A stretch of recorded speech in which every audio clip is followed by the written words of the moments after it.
Hello, everyone, and welcome to Uncivil Law, where we learn through the misfortunes of others. As always, I'm your host, Uncivil Law, a licensed attorney in Texas, Virginia, and before the United States Supreme Court. And I hope today is the day I earn that subscription. For today's coverage, we are looking at 4 U.S. Supreme Court decisions that just issued this morning. Brand new law happening before our eyes. We are going to look at these 4 cases and see what they have to teach us about the law and the legal principles we can extract from them. So let's go ahead and get started. Our first case for today takes us to Arizona, where we are looking at tribal rights as it relates to water. In the case of Arizona versus Navajo Nation. In this case, there is a treaty between the United States and the Navajo tribe that dictates some of its relationship with the United States. And there is a conflict over water, which is not at all a surprise when it comes to the western part of the United States. Water rights often an issue as it comes to who can access the water and when. Lots of water cases wind up at the US Supreme Court, surprising amounts sometimes, perhaps a little bit different in this context because it involves a tribe. Usually it's a conflict between states. This particular case with a tribe. So we're looking at the tribal relationship, the issue of the treaty, and what the United States can and cannot do versus Arizona versus the tribe as it relates to the water rights. Let's get started with this.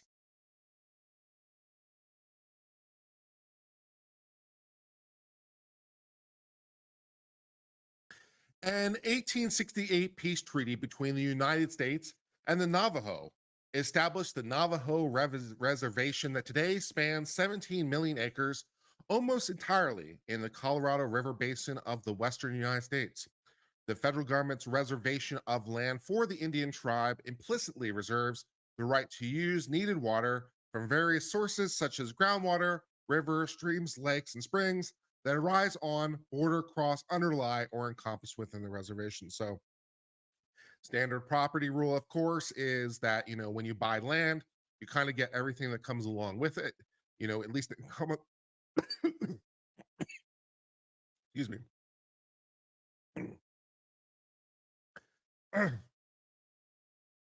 least in common law, excuse me.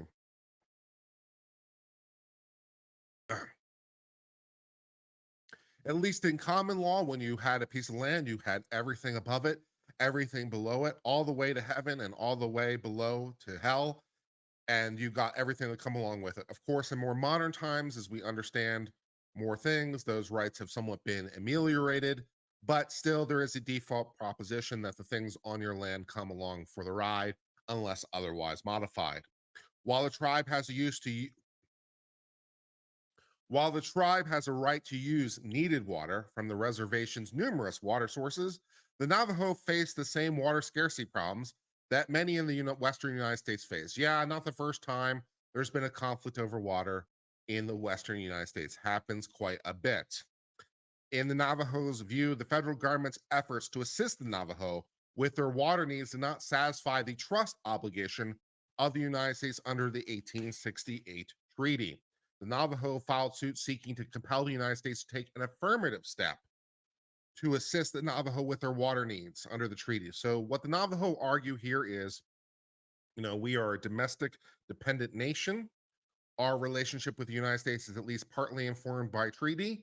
Arizona wants water. We want water. The United States, are required to assist us actively in our help with the water, and you're nowhere to be found. So we think you're in violation of the treaty. Okay.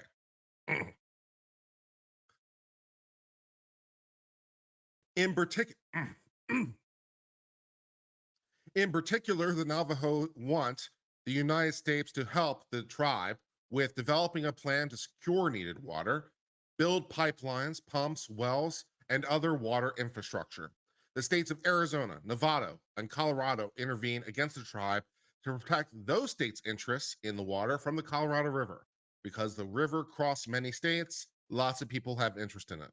The United States District Court for the District of Arizona dismissed the Navajo tribe complaint, but the Ninth Circuit reversed, holding in relevant part the United States has a duty under the treaty to take affirmative steps to secure the water. Okay, so this is all a question of the treaty. What is the United States obligated to do when it comes to the water rights for the tribe. Let's learn more.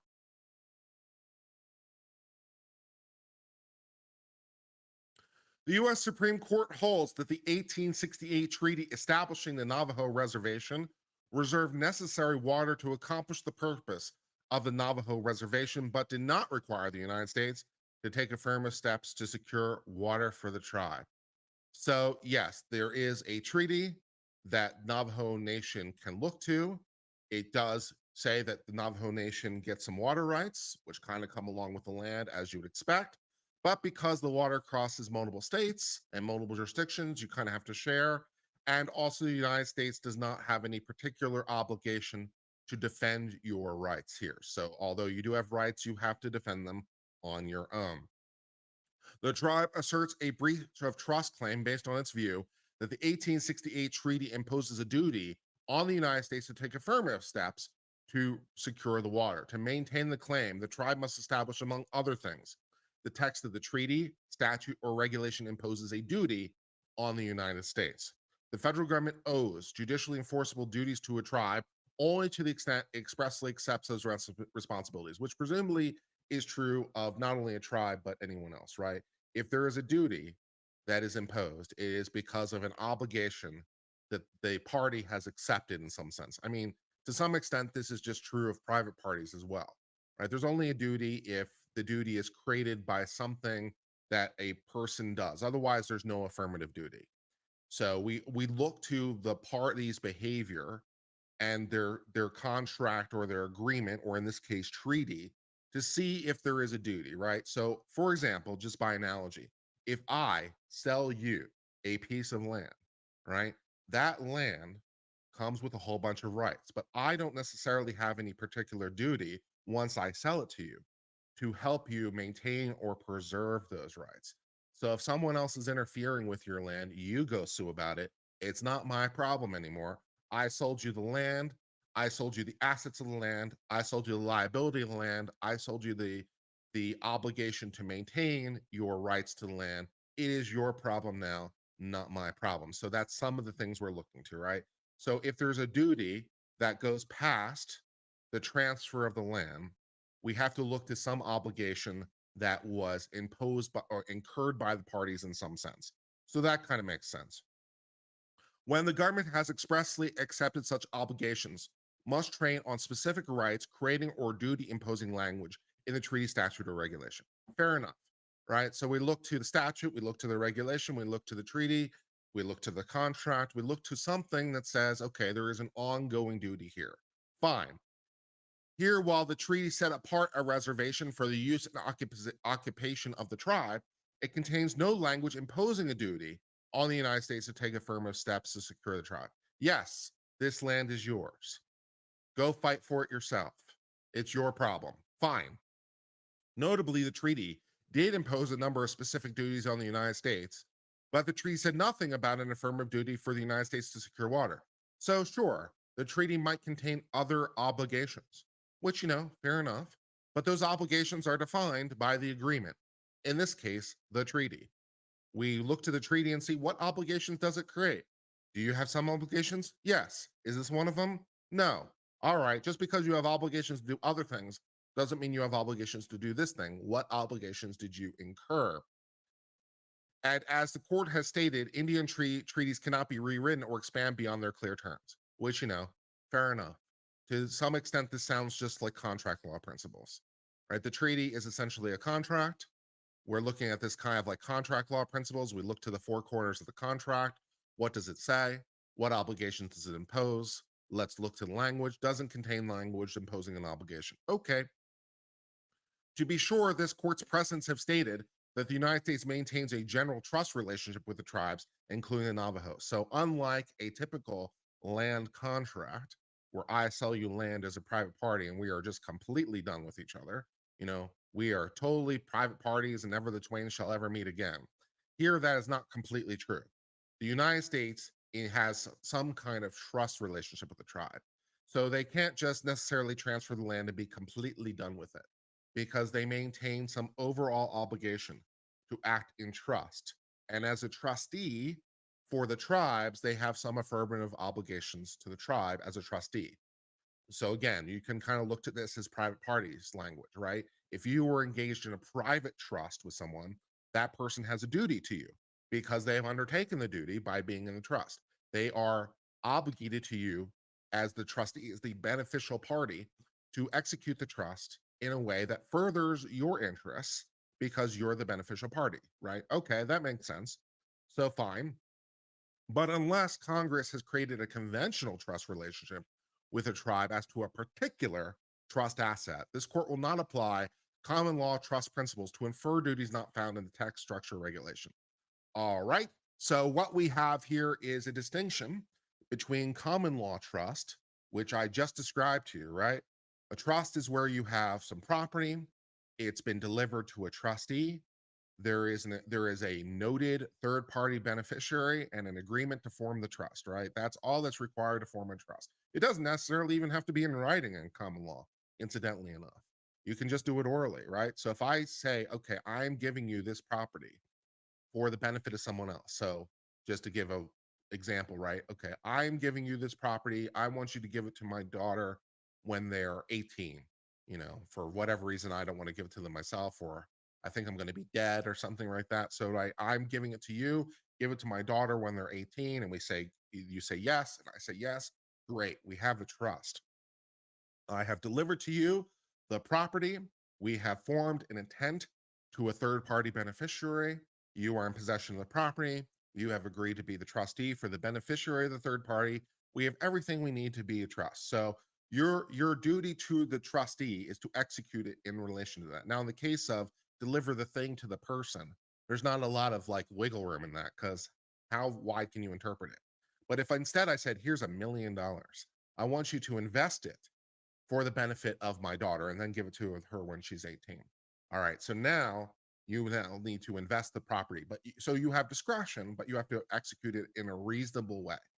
But here, this trust relationship is not quite like that. It's not quite fiduciary duty to the trustee. So it is a little bit lighter of a form of trust than a conventional trust. So yes, there is a general trust relationship that exists kind of in the ether that kind of exists, but not with respect to any particular property.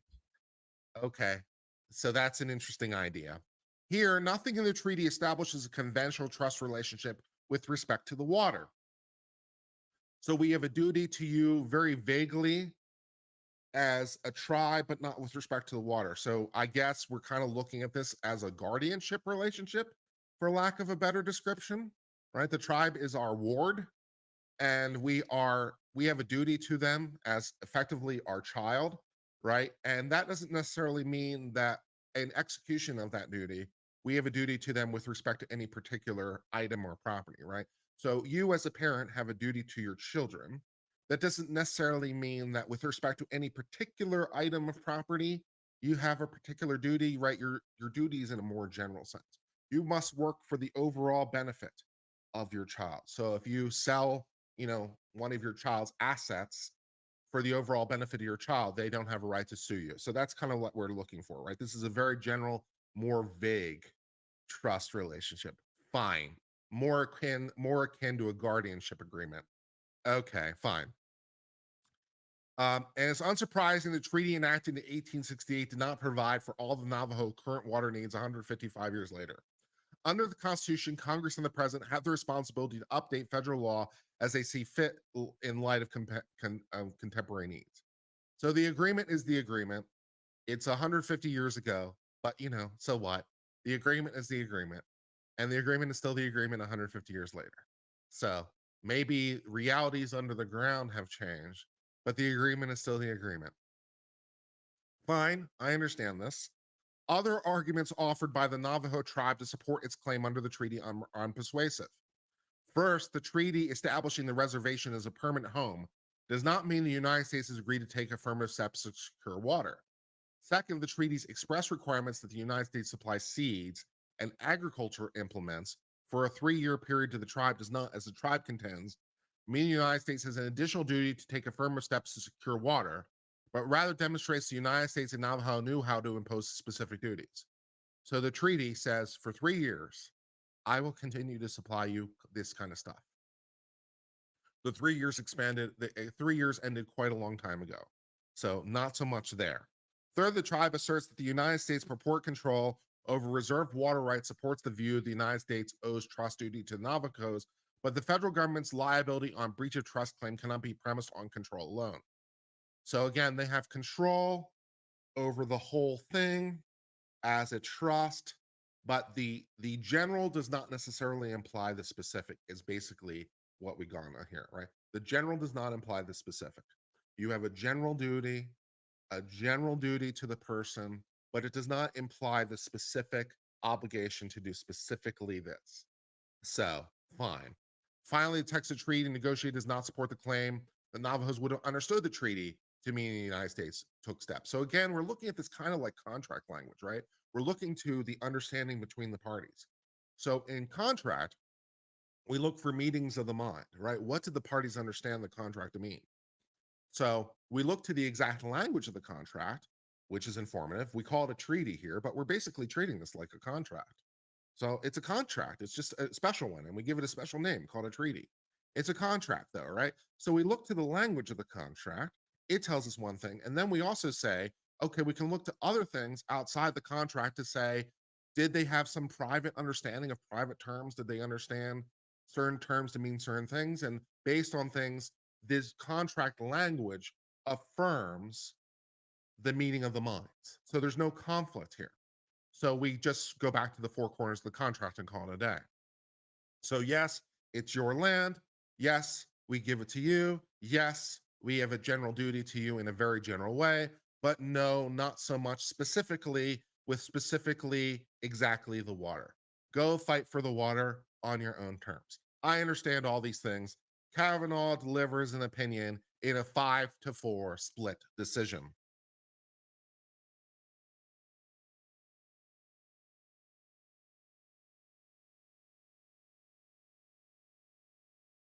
Thus, that brings us to the end of the decision of Arizona versus Navajo Nation, a contentious issue dealing with both tribal rights, which are contentious, and water rights, which are perhaps even more contentious, especially in the western part of the United States. Water and access to water is something that the western states and western jurisdictions fight over quite a lot, as you would expect. It's a little bit dry out there. You might have heard about the deserts out there in the west, and there's a lot of need for water and not necessarily enough to go around. The Colorado River might be mighty, but as it happens, not mighty enough to satisfy everyone's needs, which are insatiable.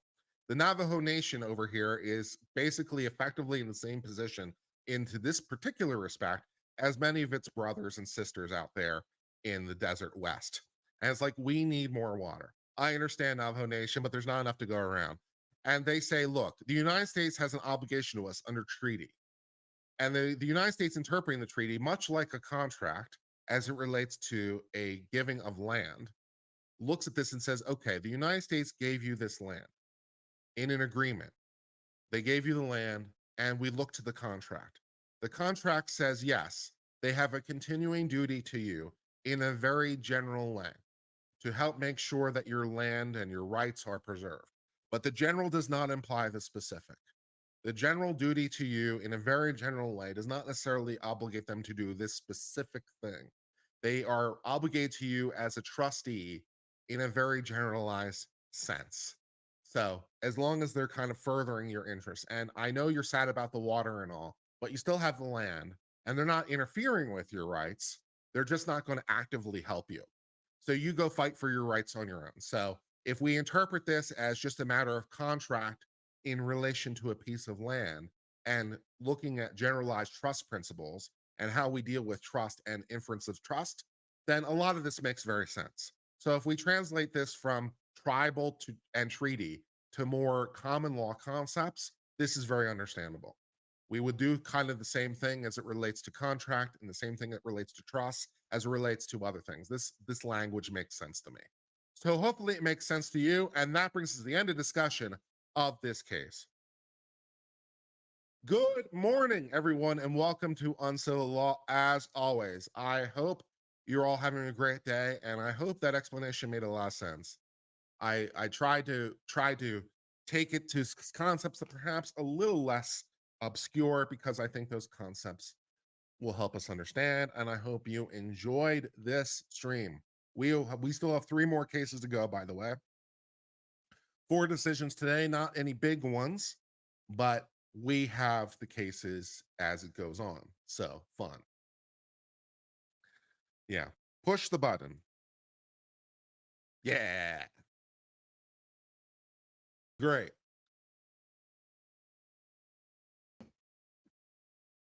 Fantastic.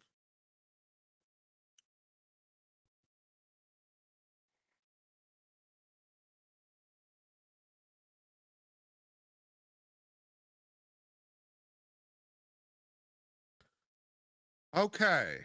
Let's see what we got.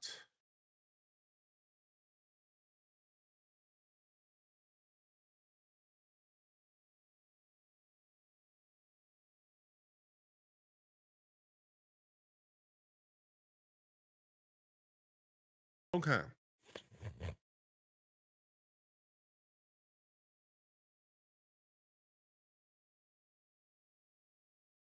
All right. Let's read this case.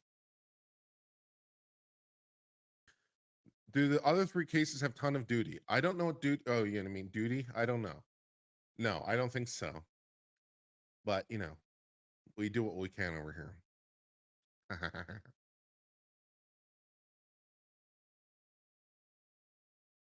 Let me adjust the margins a little bit.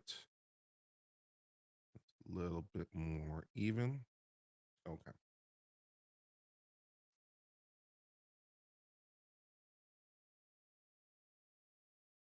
For today's United States Supreme Court case, we look to what is required to form the offense of obstruction of justice. A person is looking to be potentially deported, and they look like they're interfering with a witness. But there's a question as to whether or not there is a proceeding that's actually underway, and whether or not that has to be true in order to form an obstruction of justice. So, what is required for there to be obstruction of justice? Does it require that there be some official court proceeding already underway, or even an official investigation underway? Or is obstruction of justice any time that you interfere with what might eventually fold out to be an investigation or fold out to be a trial? Is it enough to interfere with a witness even before maybe the police are even aware there's a problem, perhaps? So, when does obstruction of justice start and where does it end? Let's get started with this. Aww. I don't think I'm a sad cowboy. I'm a happy cowboy. But thank you for helping me smile. I always like smiling. Into immigrant.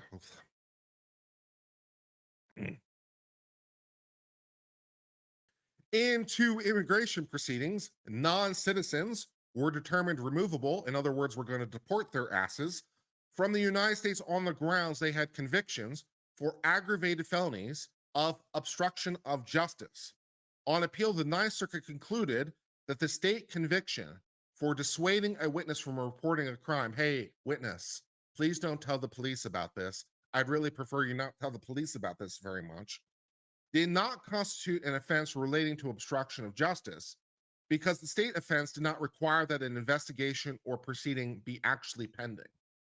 So at this particular point in time, our miscreant over here went to the witness and be like, "Hey, witness, would you mind, not telling the police about this so very much? I'd really appreciate it if you not tell the police about this crime, possibly with stronger, more threatening language." But the problem is, at the time they said the witness to this, at the time they said the witness, we'd really prefer you not tell the police very much, perhaps with more aggressive language. There was not necessarily any investigation or proceeding actually underway yet because it hadn't occurred yet. So maybe it's really, really early in the crime's behavior. And so the police don't know yet. So we're like, we'd really prefer you not report this, but is it obstruction of justice when there's not actually a investigation or a court case underway? All right, let's find out. By contrast, the Fourth Circuit concluded that a different guy's conviction for accessory after the fact constitute the offense of relating to obstruction of justice, even if the state offense did not require investigation. All right, so we have a circuit split. The Ninth Circuit says it's only obstruction of justice if there is some sort of proceeding actually underway. Maybe it's an investigation, maybe it's a court process, whatever. But it's only obstruction of justice if something is actually already happening. The Fourth Circuit's over here like, that's really dumb. You have told a witness not to cooperate with the police. Maybe it's because the crime literally just happened 5 seconds ago. And you're like, hey, witness, we'd really prefer you not tell the police about it, with more threatening language, perhaps. So that's really, really dumb if that doesn't qualify as obstruction of justice. So we have a difference of opinion. What qualifies as obstruction of justice? Let's find out. An offense may relate to obstruction of justice under a relevant law, even if the offense does not require the investigation be pending. So yeah, if you tell a witness not to cooperate, even before the police learn about it, yeah, that might be obstruction of justice, yes. Federal law provides that the non-citizens convicted of federal crimes constituting the aggravated felony are removable, otherwise known as deportable, from the United States. Congress expanded the definition of aggravated felony to include offenses relating to obstruction of justice. Dictionary definitions, federal laws, state laws, and the Model Penal Code show that federal or state obstruction offenses relate to obstruction of justice, even if the offense does not require that an investigation be proceeding. So yes, if you tell the witness the crime you literally just saw just happened just now, you didn't see nothing with, threatening gesture or something, that qualifies as obstruction of justice. We're comfortable with that.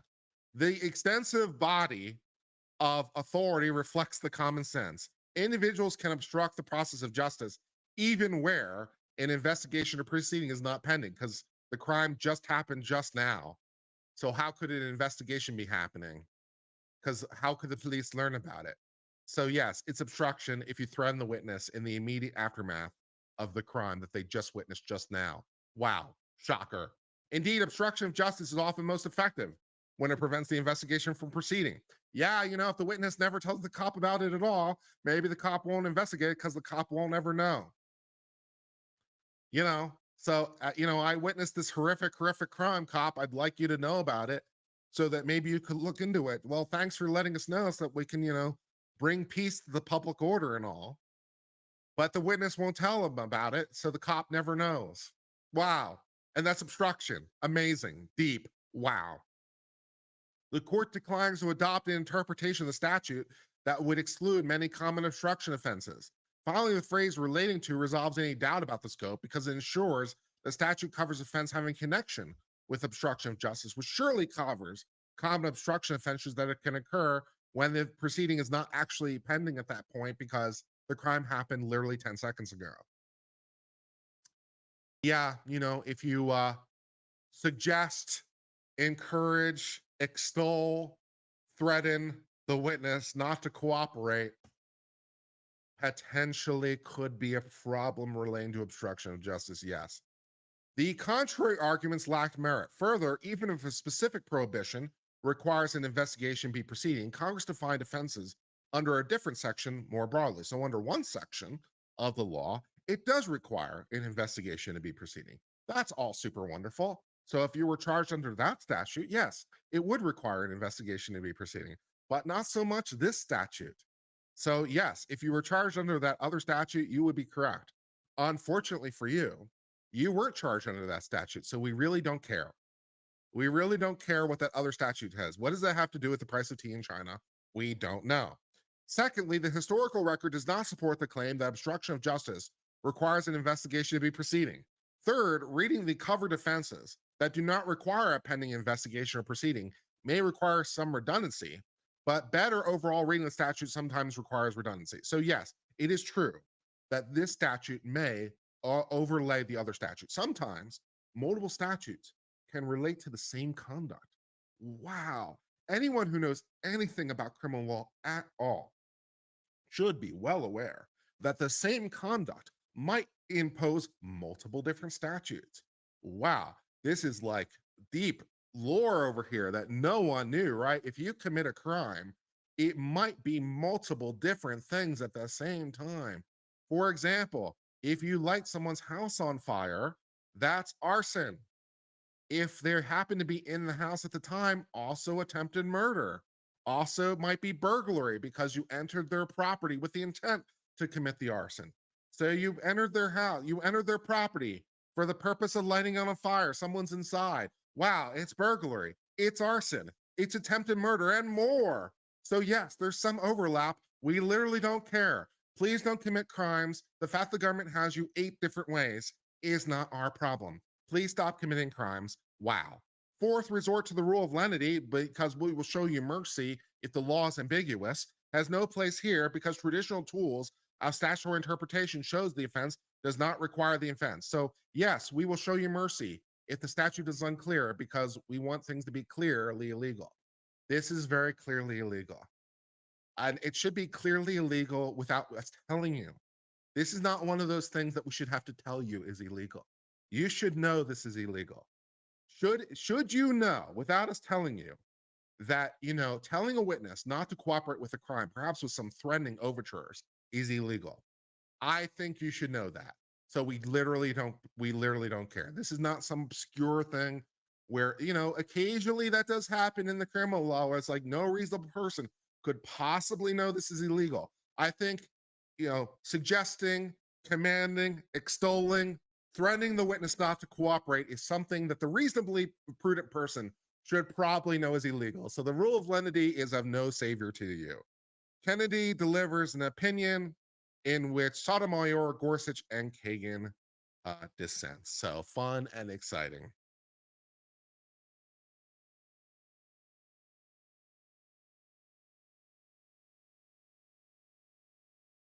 Thus, that brings us to the end of this case of 2 people who are illegal immigrants, and the United States wants to deport them, and they're sad.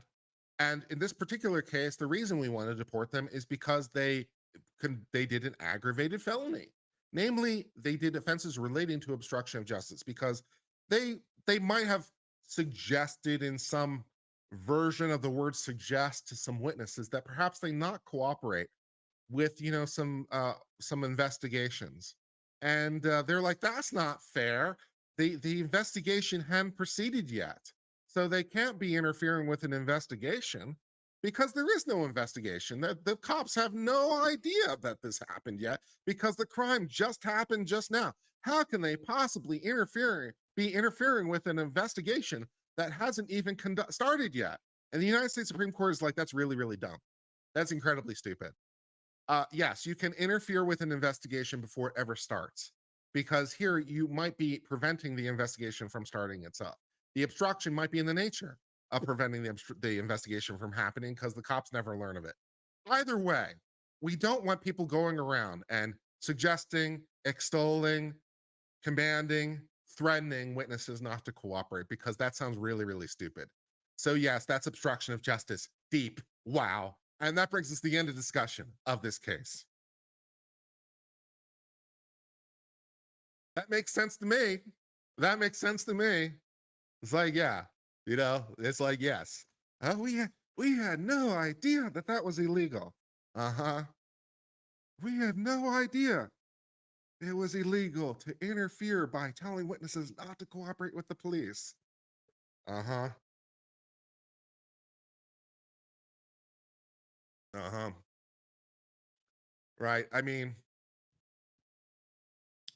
ignorance of the law is not generally an excuse, and it's definitely not one here. You know, who could have possibly told us that interfering with the witnesses in an active investigation was a bad? Was that wrong? Was I not supposed to do that? If anyone had told me, push the button, push the button. Yeah.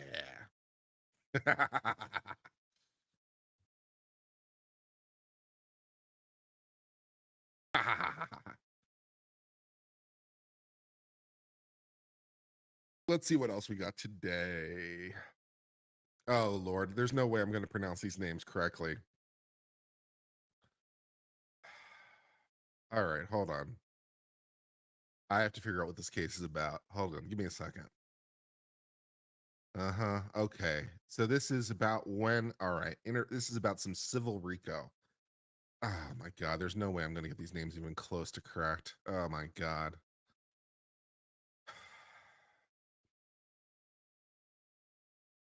All right.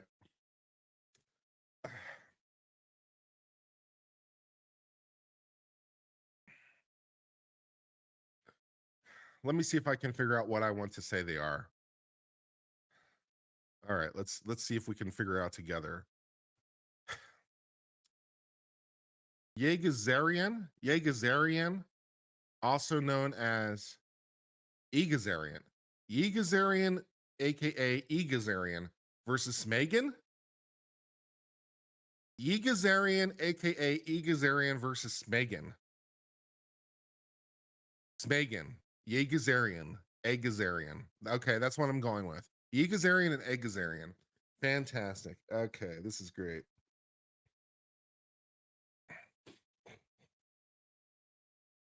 Yeah, too high strung. That was exactly what I was trying to channel. I was exactly trying to channel George Costanza in that moment. So nice of you to pick up on it, because that was exactly what I was doing. Yeah, was that wrong? Was I supposed to do that? If anyone had told me that kind of conduct was frowned upon when I was hired, well, that thing used to go on all the time. Yeah, I was channeling a little George Costanza there. All right.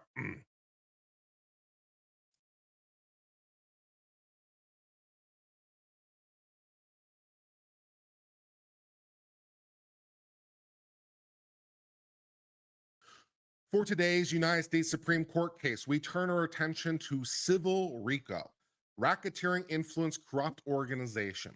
So this is basically the mob.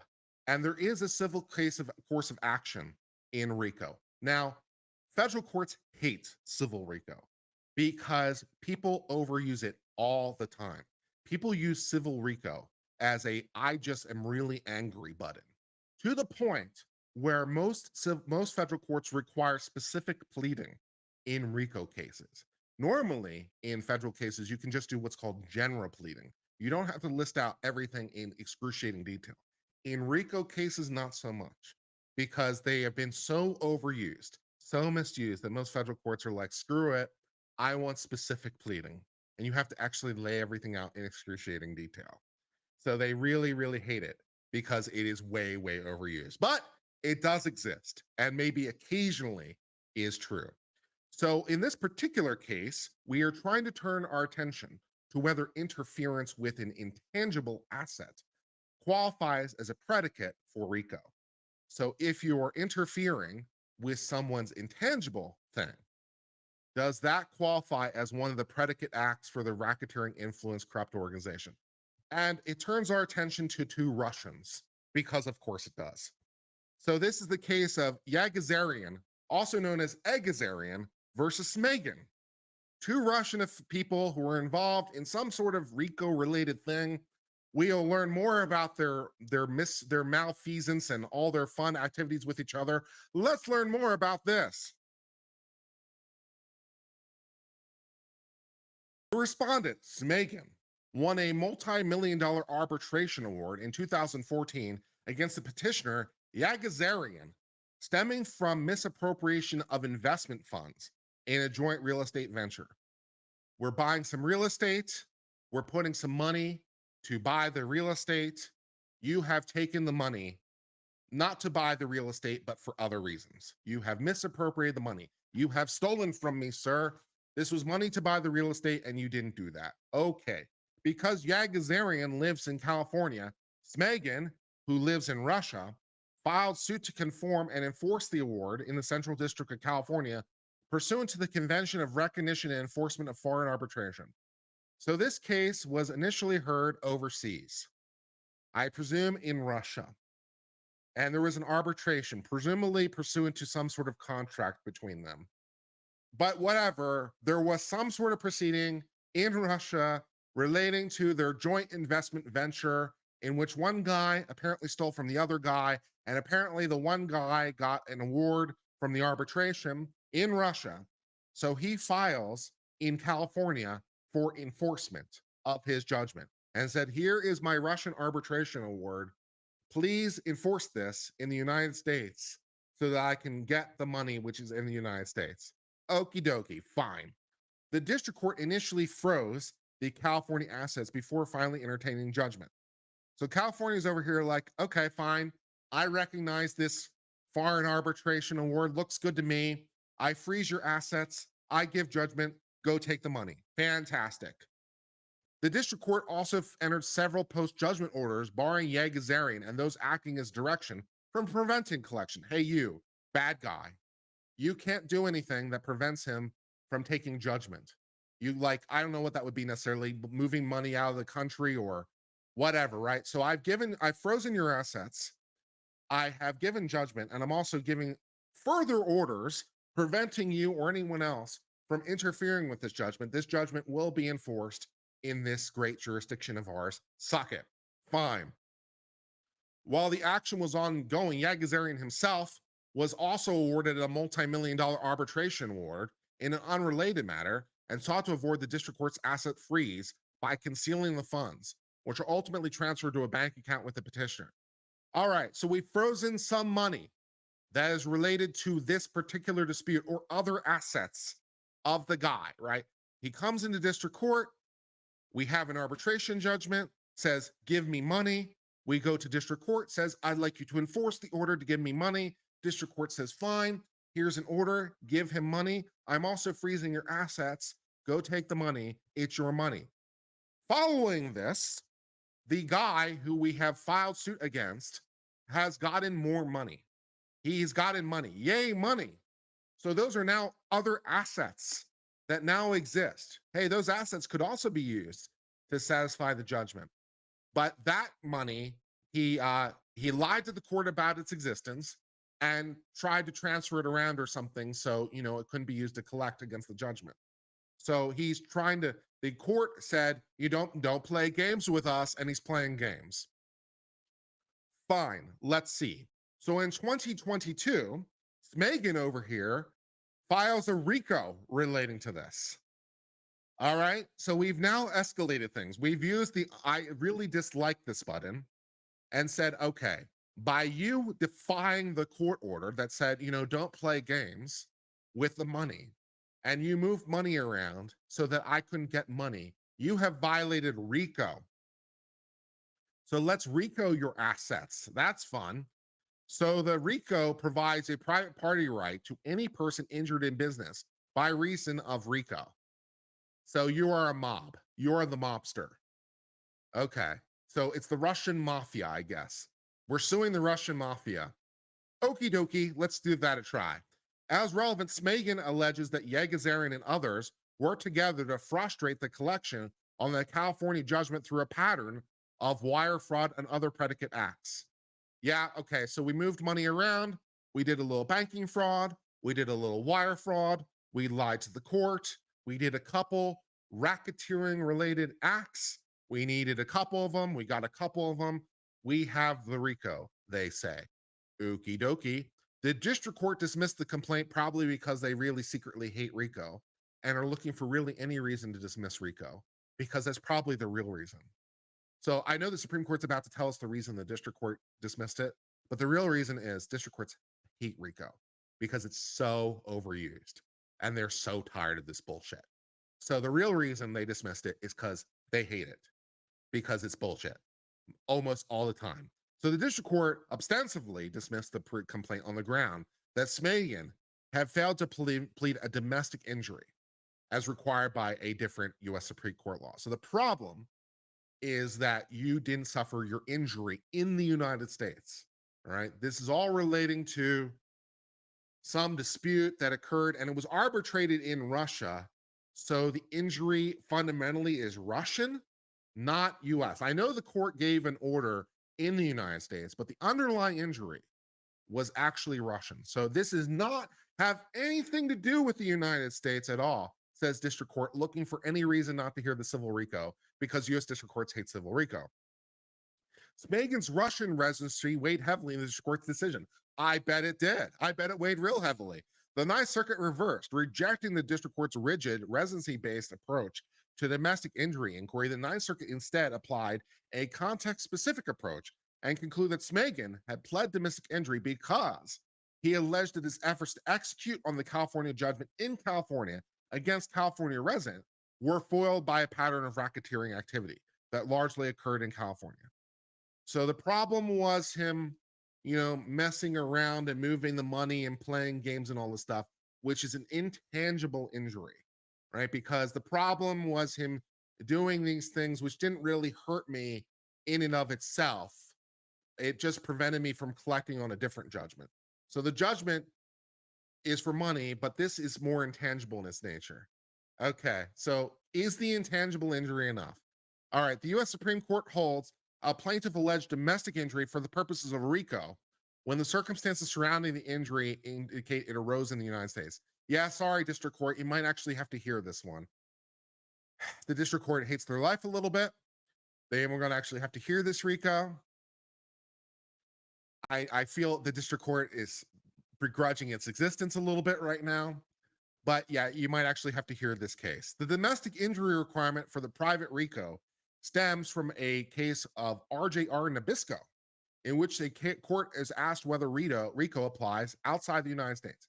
Does RICO apply outside the United States? To answer the question, the court applied the presumption against that.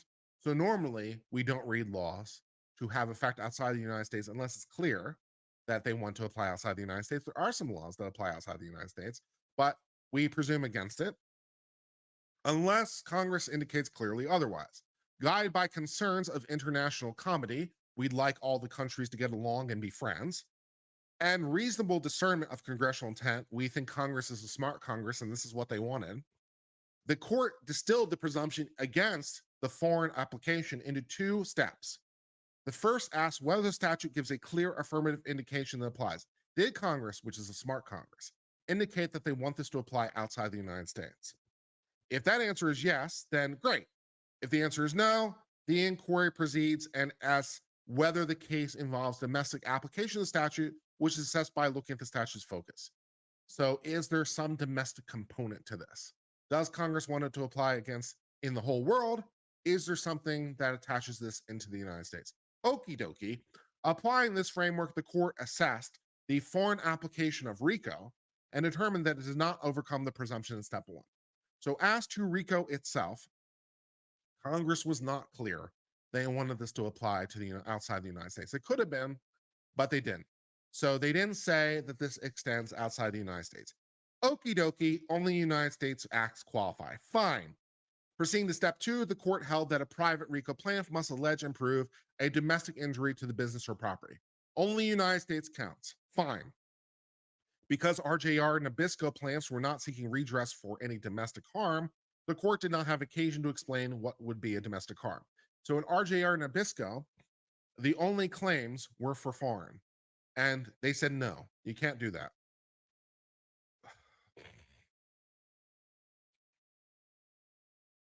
You can't do the only foreign. It has to have some tie to the United States.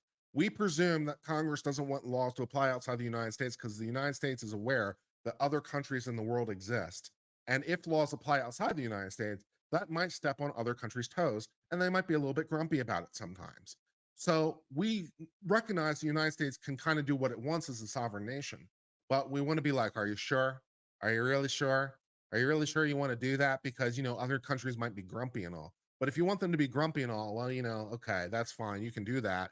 But in this case, in RJA and Nabisco, you didn't do that because it was only foreign and you weren't clear. Fine. Let's find something domestic or go away. Great. The parties advancing the competing approaches to the domestic inquiry. Petitioners urge a blight rind rule that locates a plaintiff's injury at the plaintiff's residence. They argue that because private RICO actions remedy only economic injury, and plaintiff necessarily suffers that injury at its residence when the economic injury is felt, any injury is necessarily suffered at the residence. So RICO is to remedy you've been harmed financially. They argue that all harms that occur to you financially necessarily occur to you where you live. You feel it in your pocketbook, and your pocketbook is located at your house. And so all injury that RICO could possibly do is at your house. And since this guy's house happens to be in Russia, therefore all injury is Russian. There is no US injury, says these guys. Okay, let's give that a try. Additionally, petitioners argue that at least where intangible properties occurred, common law principles locate the intangible property at domestic residence, such the injury is also located there. Smagan defends a contextual approach. Okay, so for intangible things, then it has to be at your residence. So maybe if this is some real property or something, or this is an asset that is like a car or something, right? We could look to the location of the land. We could look to the location of the car. We could look to the location of the thing we interfered with. So first idea, all injury occurs at your home. All injury is your pocketbook is at your home, all injury occurs there. Okay, if you don't like that idea, how about all intangible injury occurs at your home? So maybe if it's a car, maybe it's a piece of land and the injury is there, we can look to where the land or the car is located. But if it's intangible, where is it? Where is it? You know, it's out there in somewhere in the ether, right? And so maybe the injury only occurs at your home, which there is some precedent to define that concept, right? When we look to intangible injuries, for example, defamation, we often look to where the person is located. So the idea that all injury, or at least a place of injury that a person might suffer intangible harm, is where they live, right? So if we're looking at defamation, for example, by just picking something that we can contrast this with, right? If we're looking at a place, where is the injury occurring? The injury might occur where you live.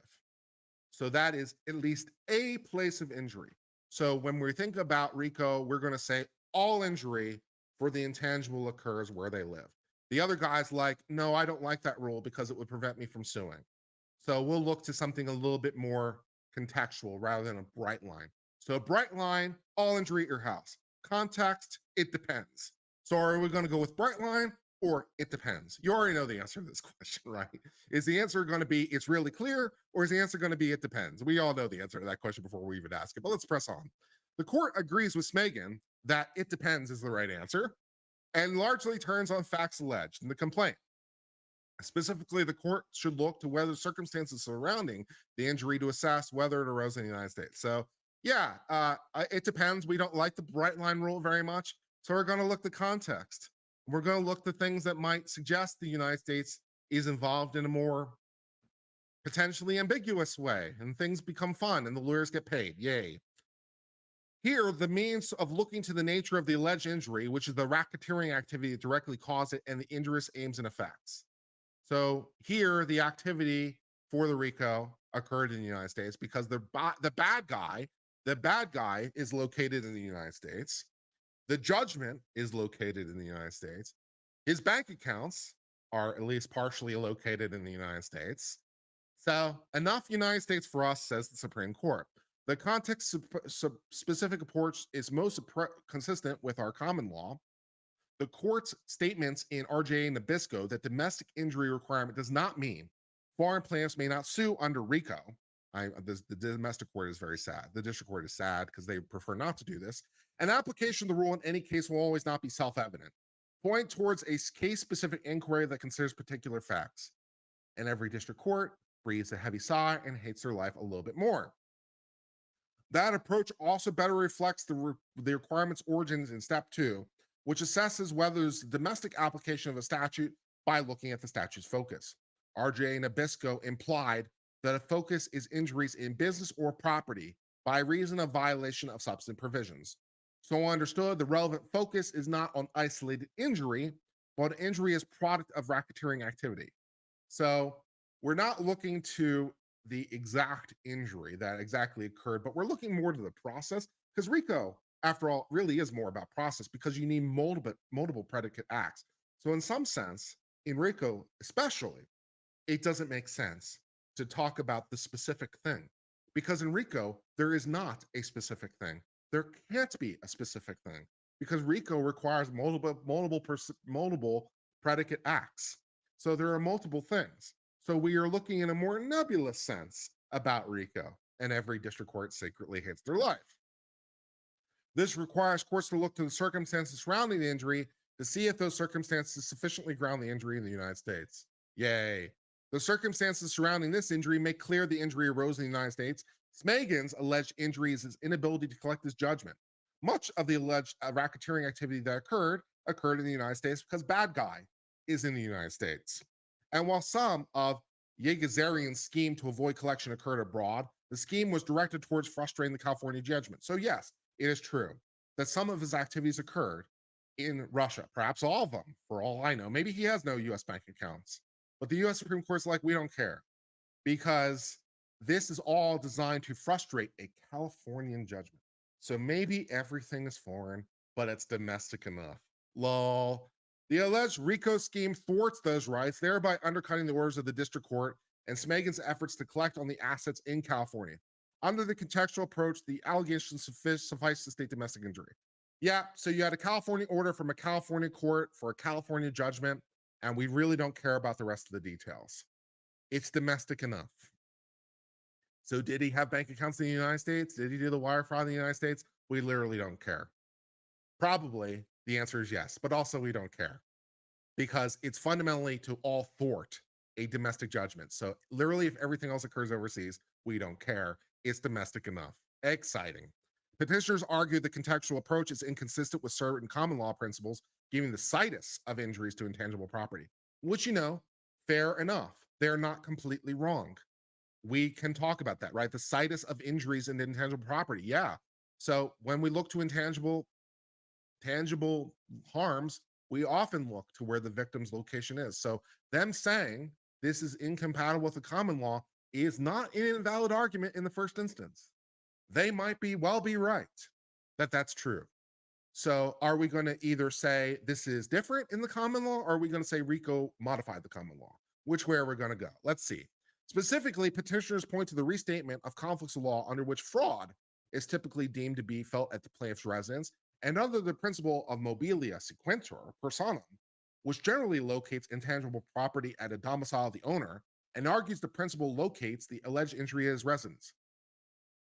This is a perfectly valid line of argument. This is a legally cognizable and cogent argument. It's a very good argument, incidentally. So the Supreme Court has to overcome this a little bit.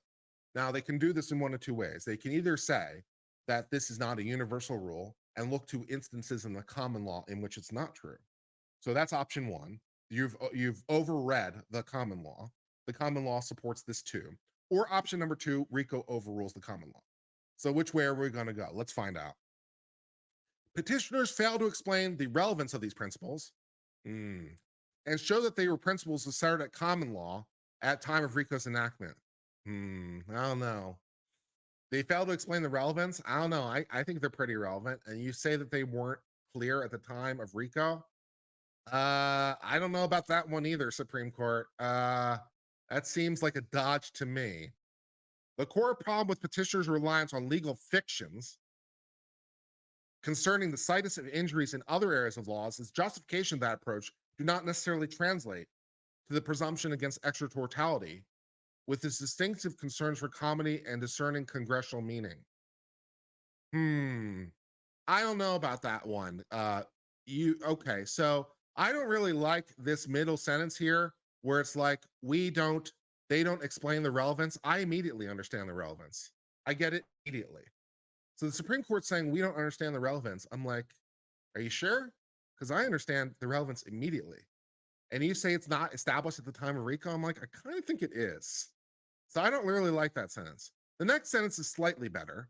They say the problem with that is that by saying that all injury occurs at the person's residence, which is the common law rule, which we're going to ignore, but if it was the rule, which totally is, but we're going to say it's not, the problem is if we did that, it would go against the presumption of extraterritoriality because that would mean that the injury occurs in Russia, which I don't think that really works either, to be honest, because it is often true that injury occurs in the foreign country.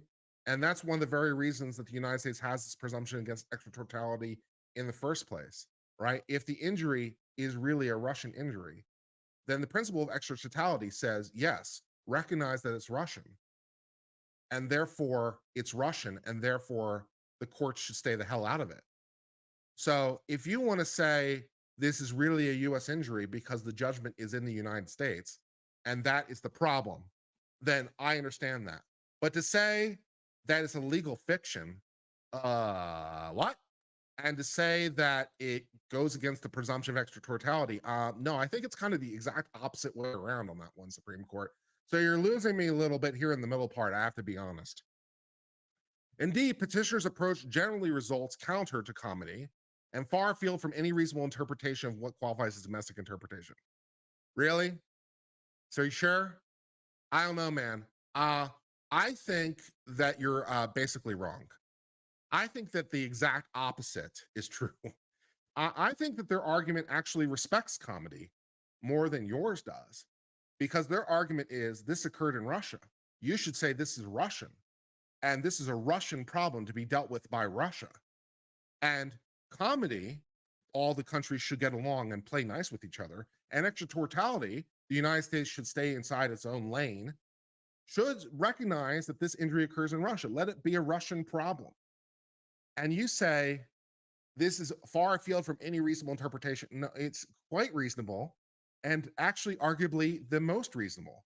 I think you can get past this by noting that there's a United States judgment and saying, okay, that's domestic enough. I kind of buy that.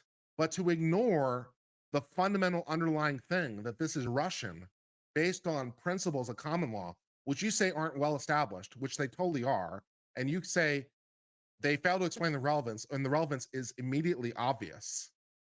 I think you are being a little bit intellectually not quite conforming to the understanding of the law here. I think you're playing a little cute here in the middle. Consider two U.S. businesses targeted by racketeering activity, one owned by a U.S. resident and one owned by someone living abroad. There's no evidence that Congress intended only the former business owner can bring suit. Yes, there is. You just said there was. 5 seconds ago, you did.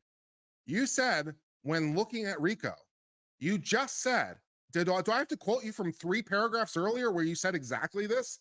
There's no evidence Congress intended only the former? Yes, there is. You said very clearly that Rico is not extraterritoriality. You said it is not meant to apply outside the United States.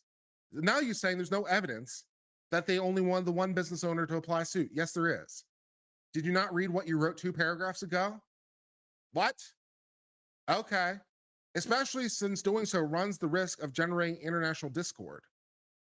No, I think kind of maybe the reverse is true, to be honest. I think maybe the exact opposite of that. This means the United States can get more involved in more affairs involving foreigners, which perhaps it should, but it doesn't really conform to what you said about Rico 3 paragraphs ago, and it doesn't really conform to the common law. I mean, there's a way to get past this, but this isn't the way to do this. Finally, petitioners argued that the context approach is unworkable because it doesn't provide a bright line. Such concerns about fact-intensive tests cannot displace Congress policy choices. But you said their policy choices were the other way around. Did you not read what you wrote? Where a more nuanced test is true to the statute's meaning. Affirmed and remanded. Sotomayor, oh my God.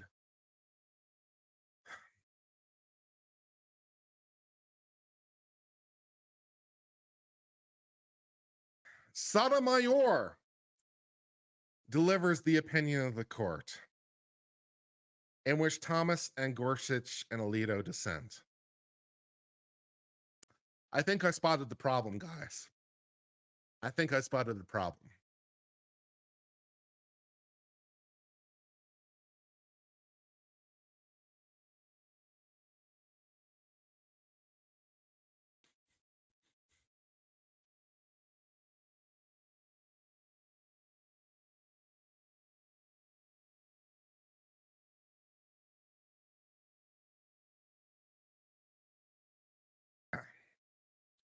Thus, that brings us to the end of the case of Yagazarian, also known as Egazarian versus Smeagol, in which we determined that Rico applies anytime there's US connected stuff in possible direct conflict with both the principles of how we deal with intangible harm and also the presumptions of comity, in which we want all the countries to play nice, and extraterritoriality, in which the United States is presumed not to act outside of its sphere.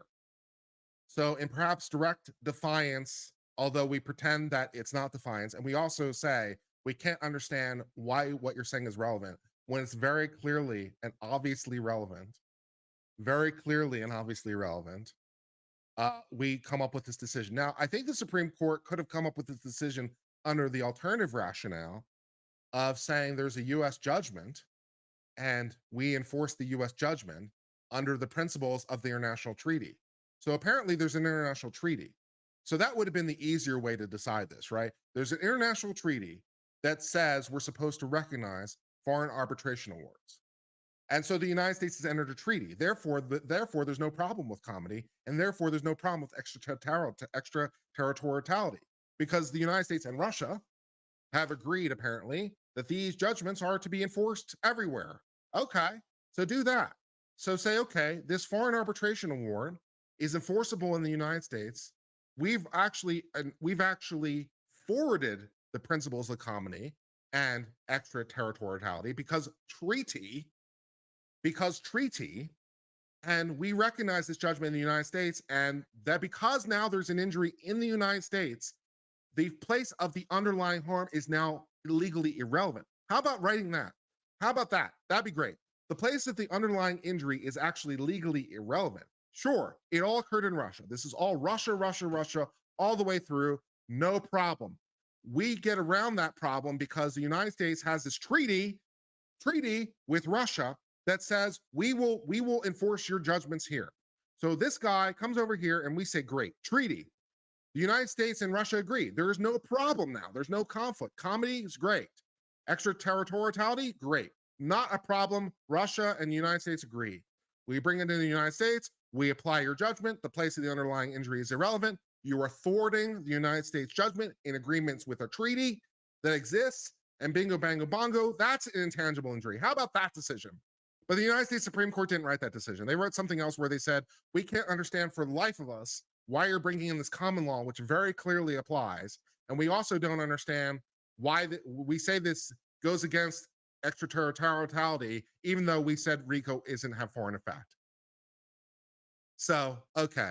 So the United States Supreme Court probably comes to the right conclusion, but for very weird reasons. And that brings us to the end of discussion of this case. There seems like a very obvious path to get here that is much more in conformity to the law, right? Yes. Why not? That seems easier. Why not just say yes? You are right. Why not just say yes? You're 100% right. You are 100% right. All this injury is Russia. The situs of the injury is Russia. It's Russia and turtles all the way down. You are 100% correct. Unfortunately for you, there is an arbitration judgment against you by a Russian arbitrator. And unfortunately for you, the United States and Russia have a treaty that says we will recognize the judgment. And we did recognize the judgment and we enforced the judgment. And now they're screwing around with the judgment. And that is an injury that occurred in the United States. So the place of that injury is in California because the judgment is Californian. The price of that injury is California, and that is your Rico predicate. How about that? But no, we didn't write that decision. And it was written by Sotomayor.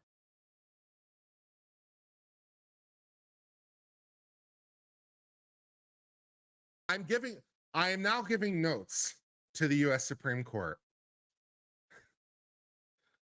I'm now giving notes to the US Supreme Court. Yeah, I think that was the wrong way to go about that.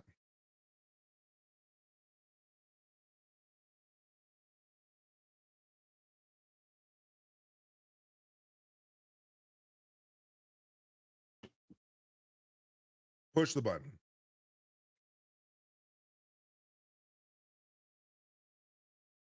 Justice Uncivil concurs in the judgment for very different reasons. Justice Uncivil concurs in the judgment for very different reasons.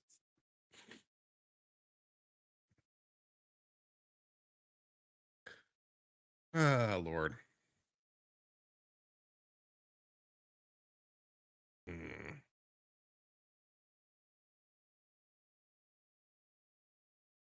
All right.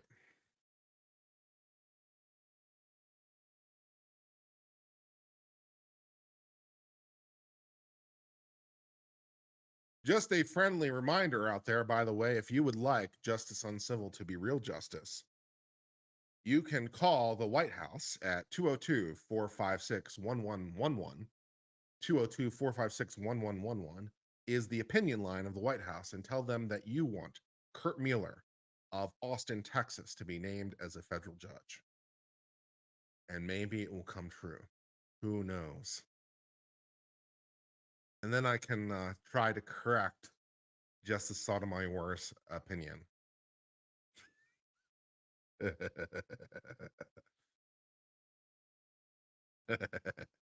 What I think Justice Sotomayor was really trying to say was this. Lord. Okay.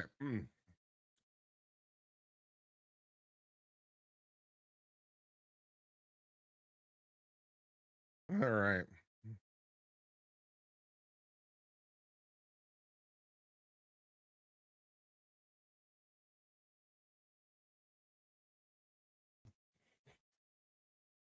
Would I really want that? Sure. Of course, I'd like to be a federal judge, preferably appeals, if possible, because I prefer to be an appellate judge and talk about law rather than underlying facts. So I'll take Court of Appeals for literally any circuit will be fine. Fifth would be nice because I'm, Texas, and I think I get along with the current composition of the court quite fine. But 11th would probably also be fine. You could do fourth, try to fix their shit up there. That'd be good. Really, I'll take anything. I'll take ninth. Maybe I can fix the Ninth Circuit one justice at a time. Anything's good. Yeah.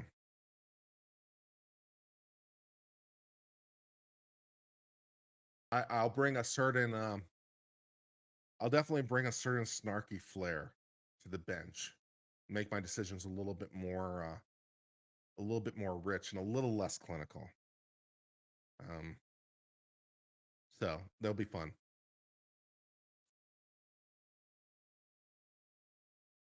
Just get me onto the patent court. Oof. Not my first choice, but in furtherance of for my country, if you want to put me on the Court of Appeals for the Federal Circuit, I'll do that too, but not my first choice because I don't really want to deal with patents all the time. I'd like to do something else.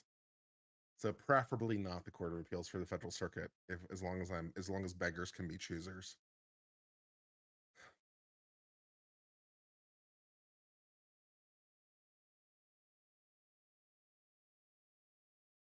All right, let's do this last Supreme Court case.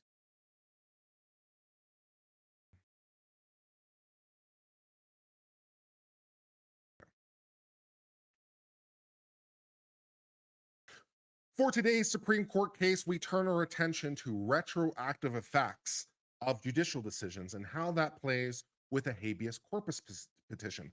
We turn our attention to the case of Jones versus Hendricks, the warden. We are suing the warden for habeas corpus. Why am I being held in prison? I prefer to not be held in prison very much. We would like to use a case that came into effect later to use our reasons now. Retroactive effect of decisions. Can we do that? All right, so let's take a look at this and see exactly the details of how he wants to apply the case to himself. Let's get started with this.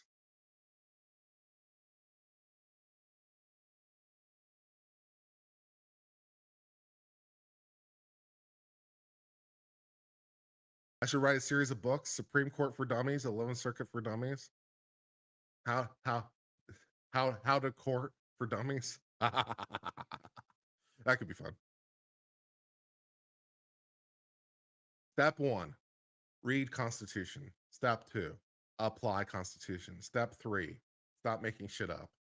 Step 4, just read the words on the page, yo. Step 5.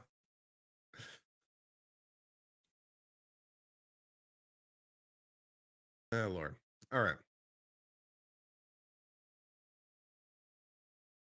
In the year 2000, the District Court for the Western District of Missouri sends the petitioner, Marcus D'Angelo Jones, after he was convicted of 2 counts of unlawful possession of firearm by a felon in violation of law, and 1 count of making false statements to acquire the firearm. The Eighth Circuit affirmed the convictions and the sentence. He then filed a motion for the habeas, which resulted in vacatur of one of his sentences. So that was nice. So he got convicted of being a felon in firearm and false statements. One of those charges was set aside. Yay, that's nice.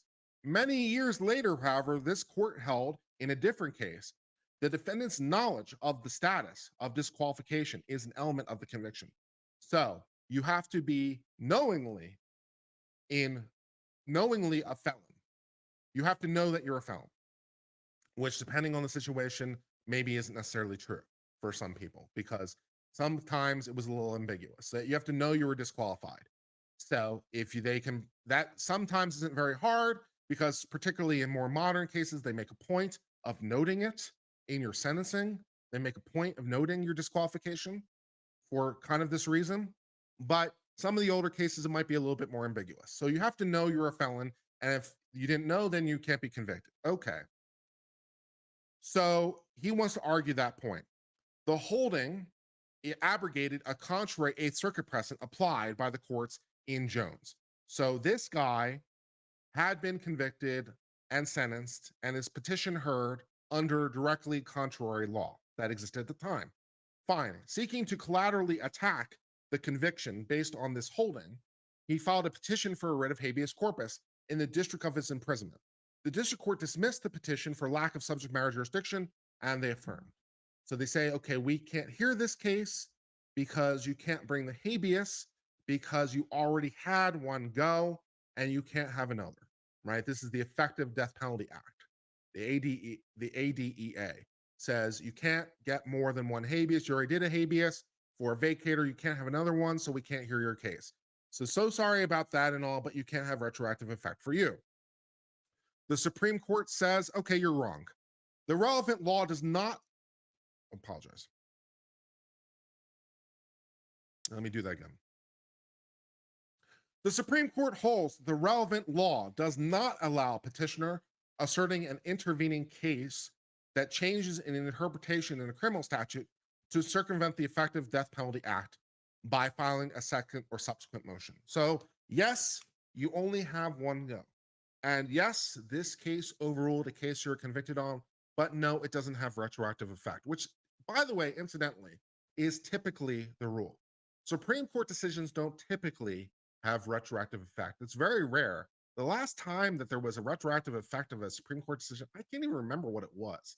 But the Supreme Court talks about these so-called watershed cases that are when they have retroactive effect, but that doesn't happen very often. Most of the time, cases are forward-looking. So yes, you were convicted, and yes, we now realize that was wrong, but you've had all your appeals, and so sorry and all, but your conviction stands. So the judgment is final as to you. Sucks to be you. Sorry about that and all, but we're not going to look at your case again. So that's just unfortunate. And also, the Congress has also spoken to this issue by limiting the writ of habeas corpus. So no. The sole purpose of the relevant law was to address serious administrative problems created by district courts collaterally reviewing one another's proceedings without access to need evidence and aggravated by concentration of federal prisoners in certain judicial districts that therefore faced an inordinate number of habeas. So the Congress passed this law because they had a problem. They had a problem because a lot of people were filing habeas petitions, and they were filing them over and over and over and over and over and over. And there was never any finality. It never stopped. It never stopped. And some district courts in particular, where this concentration of federal prisons, had a lot of these things, and it was burning the courts. There was actually a real problem. The Congress wasn't making this up. This was actually a real problem. So Congress said, okay, we're going to constrain the habeas corpus petitions, so there will be less of them, and this will stop. And Congress passed a law. To make this change effective, Congress generally barred federal prisoners authorized to file the petition from filing a petition under a different section. For a provision known as the Savings Clause, Congress preserved access in cases where remedy by motion is inadequate or ineffective to test the legality. So Congress created some rules on the habeas. They constrained the habeas. They limited the habeas. They created some safety valves along the way to try to solve the problem of the endless habeases. And there are some protections there. Congress later enacted the Effective Death Penalty Act, which is relevant here, barred second or subsequent motions unless based on newly discovered evidence or new rule of law. So not the first time Congress had enacted a law dealing with the Effective Death Penalty Act, the AEDPA. I forgot there was a P in there. I apologize when I gave the acronym earlier. AEDPA, because it's Effective Death Penalty Act, and forget what E is. Oh well. Anyways, they passed a law which said you can only file one, right? So they limited habeas by constraining who could file, and then they further limited by saying you only get one shot. Some courts, faced with the second or subsequent restrictions, held that the law was inadequate, and ineffective under the Savings Clause when the restrictions barred a prisoner from seeking relief based on newly interpretations of criminal statutes that Circuit President foreclosed. All right, so there are reasons when you can file a second petition, but those are obviously severely constrained. And some of the courts had said, okay, one of the reasons you can file a second is if there's a change in the underlying law, because how could you have possibly filed about it the first time because no one knew? Okay. The Supreme Court says the saving clause does not authorize that end run. So no, the fact that the prisoner didn't know, the fact that he had no basis to file the petition, the fact there was a change in law is not enough. Too bad, so sad, your case is final, sucks to be you. Which again is not wholly invalid. Retroactive precedent is unusual. So the Supreme Court saying no retroactive effect here, and you can't circumvent the Effective Death Penalty Act. Yep, that makes logical sense. The clause prevents recourses in cases where unusual circumstances make it impossible or impractical to seek relief, as well as challenges for detention other than collateral. But the relevant law specifies two limited conditions in which they can bring a second challenge. So there are some circumstances, but not very many. The inability of a prisoner with a statutory claim does not mean the prisoner may bring a claim. So yes, there are some limited reasons in which you can file a second one, but this is not one of them. Sucks to be you. Jones and the United States each advance unpersuasive theories of why the exclusionary clause sometimes renders it ineffective. So the U.S. government, in the Solicitor General's view, thinks, maybe sometimes we'd like to have a second one, but the Supreme Court's like, nope, not interested in that. Jones argues the relevant law is necessarily inadequate or ineffective to test a claim if a court fails to apply the correct law. So how could I have possibly gotten a fair review because the court screwed up the law?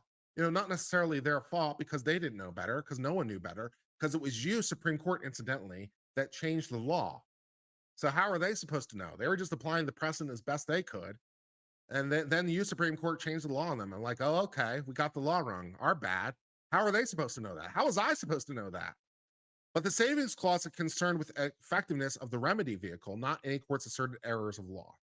So, yeah, the problem, what we want to make sure is that you get a fair hearing and you get good process. And you got good process. You got heard by a court, and they heard you, and they heard your arguments, and there was briefing, and you got your due process. The fact that they were wrong on the substance, not enough. So the Effective Death Penalty Act is only concerned in this respect with process, not substance. So sucks to be you. Next, Jones argues that a court of equity would afford him relief in a broad range of circumstances. So, okay, how about not legal? How about equity? Because this is just fundamentally unfair. This proves at most a variety of practical obstacles that might trigger the Savings Clause, not that the clause offers an exemption on the limits of second or subsequent. So maybe, possibly, but not really, but we're not going to tell you that part. But the Supreme Court, what they're telling you is no. They're just telling you no. But they're going to pretend the answer is not no for a minute, just to leave themselves some wiggle room, but the answer is no. Okay, so can I base my argument in equity? The real answer is no. The Supreme Court's actual technical answer is, well, maybe, possibly, sometimes, but no. But even if you could, it wouldn't be a basis to overturn the second or subsequent. So, okay. Jones further argues that saving clause use of the present tense is inadequate, means it's available whenever a prisoner is presently unable to file the motion. That argument would nullify the limits on the collateral relief. How about no? How about no? Does no work for you? I hope no works for you because we're getting a lot of no. Do you like no? I've got no inside your no. Jones suggests that denying him a chance to raise his claim in the petition would violate the suspension clause of the Constitution. This argument fails because it would extend the writ of habeas corpus far beyond the scope of when the Constitution was drafted and ratified. When the suspension clause was adopted, the relief claim would not have been cognizable in habeas at all. At the founding, a sentence after conviction by a court of competent jurisdiction was itself sufficient cause for a prisoner's continued detention. So he wants to argue that not giving him relief would amount to a suspension of the writ of habeas corpus, which can only be suspended as the Constitution applies. So it's like, by not giving my hearing, you have suspended the writ of habeas corpus. And that you can't do that in the circumstance. And the Supreme Court's all like, nah, we haven't suspended the writ of habeas corpus at all. We gave you as much habeas corpus as you were entitled to. You got all of it. Oopsie doopsies, no more for you. A particular relevance here, the habeas court has no power to look beyond the judgment to re-examine the charges on which it surrendered for substantive errors of law, even if the sentencing court had misconstrued the law and had a pronounced effect on the offense. So no, not so much for you, even if the court screwed it up. Not so much for you, even if the court was literally doing exactly what we told them to do under our precedent. Not so much for you. I know we changed the law. That goes forward. Not so much for you. Please enjoy more prison. While Jones argues the pre-founding practice was otherwise, he fails to identify a clear case of it being used to relitigate conviction. No, not so much. Habeas corpus is, was I being held properly? Yep. There was a trial.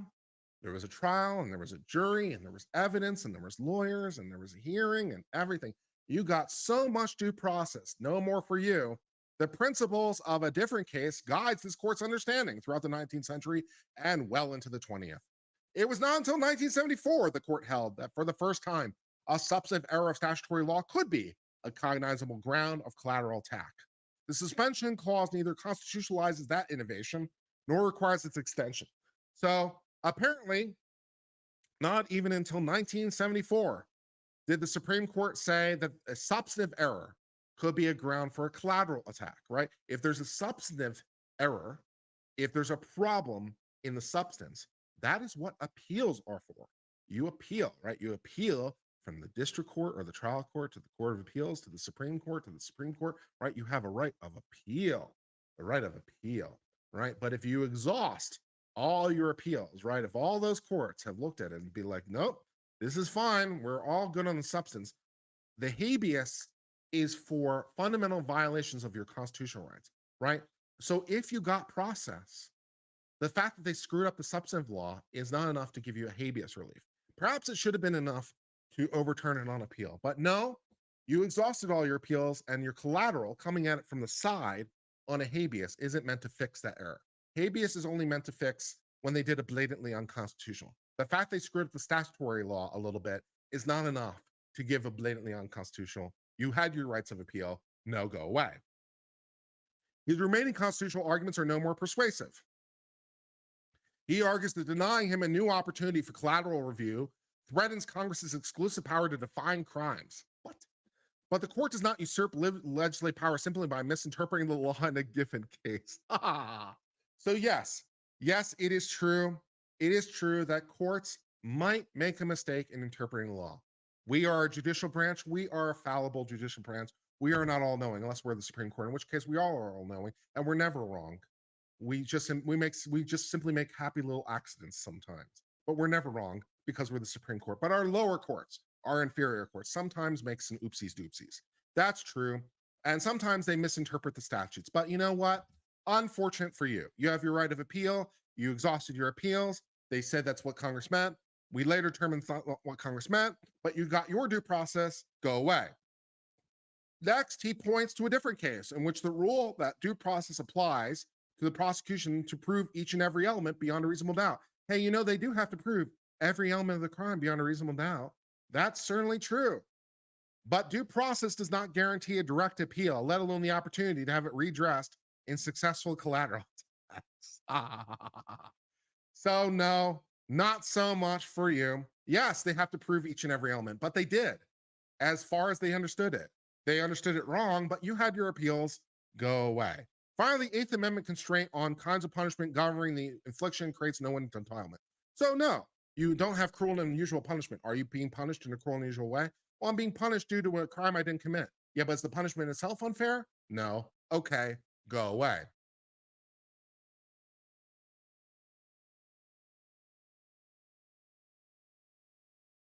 The government asked the court to adopt a novel interpretation of the Savings Clause based on an elaborate argument. The US government over here trying to help the prisoner a little bit. They would like the prisoner to have another go at it. So they're trying their best, starting from the premise that words of inadequate or ineffective imply reference to a benchmark of adequate and effectiveness. The government equates the benchmark with the types of claims cognizable in habeas petitions by state prisoners under general habeas statutes. Yes, habeas pretty much only applies to state prisoners because if you have a federal claim, you're in federal court in the first place. So a habeas from a federal case doesn't quite make sense. I mean, I guess it's possible, but when would that occur?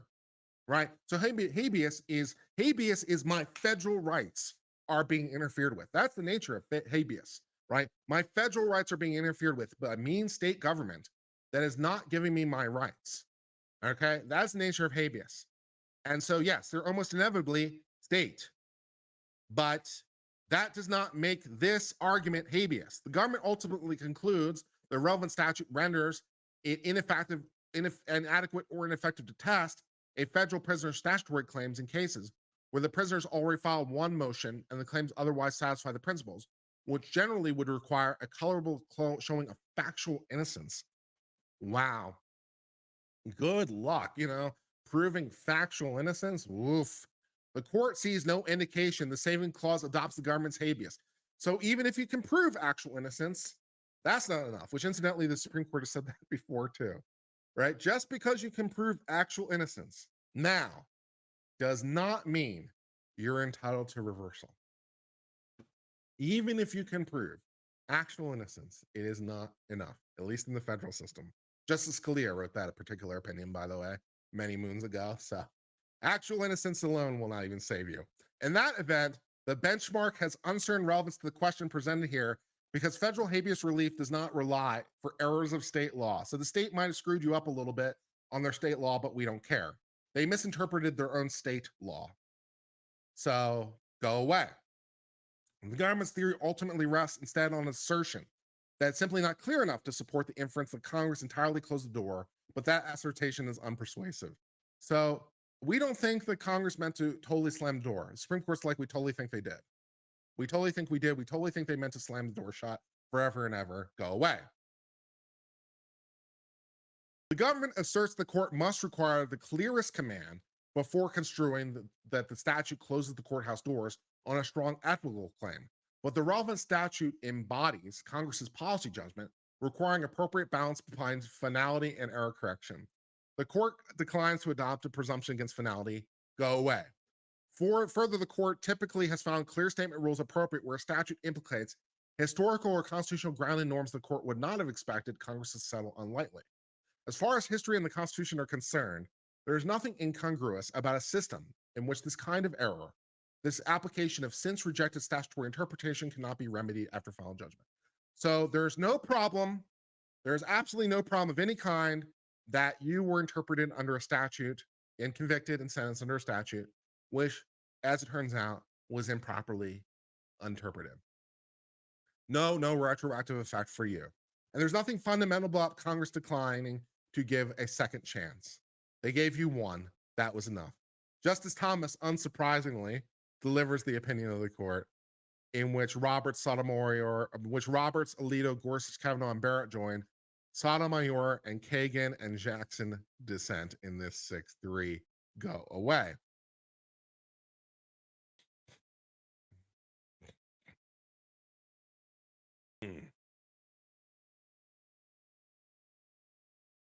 Thus, that brings us to the end of Case of Jones, and Jones over here is very, very sad. Jones is being held in prison.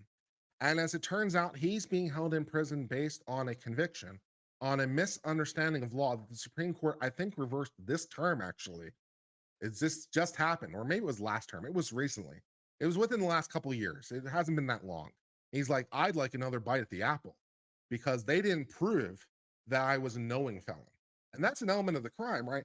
The Supreme Court said it's an element, it's an element of the crime. And they didn't prove that element. They didn't prove each and every element. And the Supreme Court's all over here like, no. They proved each and every element as the law was then understood. As it was then understood. And yes, we have said that that understanding was wrong, but not so much for you. Your case is final. So going forward, all those future people in jail, all those future people with their cases still alive, they get to use this argument, but not so much for you. You get to enjoy prison. And the Congress meant to totally close this door. That was exactly what they were trying to do. And you don't get a second bite at the apple. And please enjoy more prison. So that is what's happening. And that brings to the end of discussion of this case. Well, that was fun and exciting. That was fun and exciting for sure. And good times. I had fun with that for those 4 cases. I hope you had fun with that. It was fun. Push the button. We will push the button again. We will push the button. We're done with cases, but that's fine. Getting into the habit of pushing the button is always a good habit to have so that we remind ourselves to push the button so we can change that background color to help mix up the visual flow a little bit more between stories. So good times. Yeah. Yeah, good times. And I'm not surprised by this decision. I'm also not surprised it was written by Justice Gorsuch. And I was also, let's say, disappointed in Justice Sotomayor's decision today. Justice Sotomayor is an interesting character. And some of her decisions, in terms of its, what will we say? Some of its decisions in terms of its legal rationale sometimes leave a little bit to be desired. And I take note once again that I was agreeing with Justice Sotomayor in an 8-1 decision in Kansas v. Glover. Justice Sotomayor was the sole vote of dissent, and I was reading the opinion, and I'm like, yep, everything Justice Sotomayor is saying is absolutely correct. This is all 100% correct, and it's all fine. And I read decisions like this and other decisions by Sotomayor, and I'm like, maybe I should take a second look at that. Maybe I was a little bit hasty. I think Justice Sotomayor was right in Kansas v. Glover. I think she was right in the 8-1 dissent. I think she was right in the sole dissenting voice, but some of her subsequent decisions and subsequent rationale make me wonder if I should reconsider my position on that one. So she's not instilling me with the utmost confidence today, particularly when I think there's a better rationale to get to where she wants to be. So, yeah. Yeah.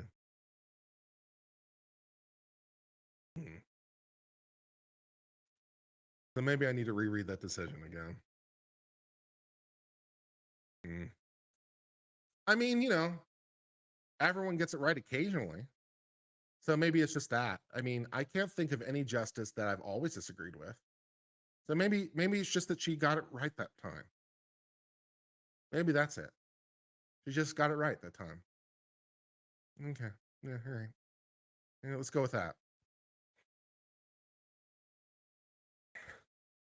Let's go with it.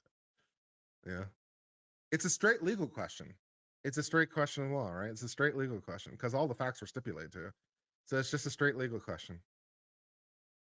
And Justice Sotomayor apparently and I are the only ones who think the way she does. Okie dokie. Well, that's how it goes sometimes.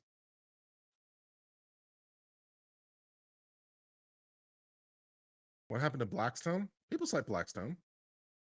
Blackstone still gets cited a lot. Blackstone's good. All right, what time is this thing supposed to be today? Does anyone remember? Was it like 12:45 for this hearing today? Because I need to schedule another stream. I might as well do that while I have you guys and direct you over that way. Let me see if I can find what time this thing is supposed to be. And then let me also see if I can find some sort of food-related substance. They said 11:30. Is it really a half hour from now? Fine. All right, so I have to schedule this thing. Hold on. 12:30. Well, at least we finished in time.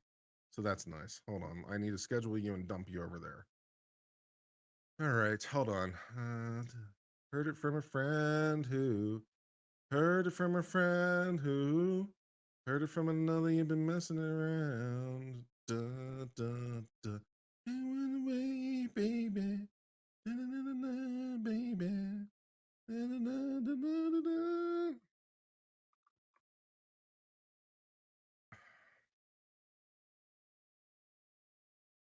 Let's see. I think I need even more coffee. I've already had coffee. I think perhaps even more coffee. Let's see. All right, today is the 22nd. It is the morning. Make sure that's right. Copy the video description. Put it over here. Select the correct thumbnail from the downloads. There is the correct thumbnail. 12:29 is close enough. Schedule that. Great. Now I go over to YouTube Live so I can redirect you automatically and force you into my stream. Blah ha ha ha ha. All right, let's see. Apparently, this stream has been deemed to be limitedly. I got yellow on this stream. I'm not sure how I got demonetized on this stream. What did I say is demonetization worthy? I don't even know.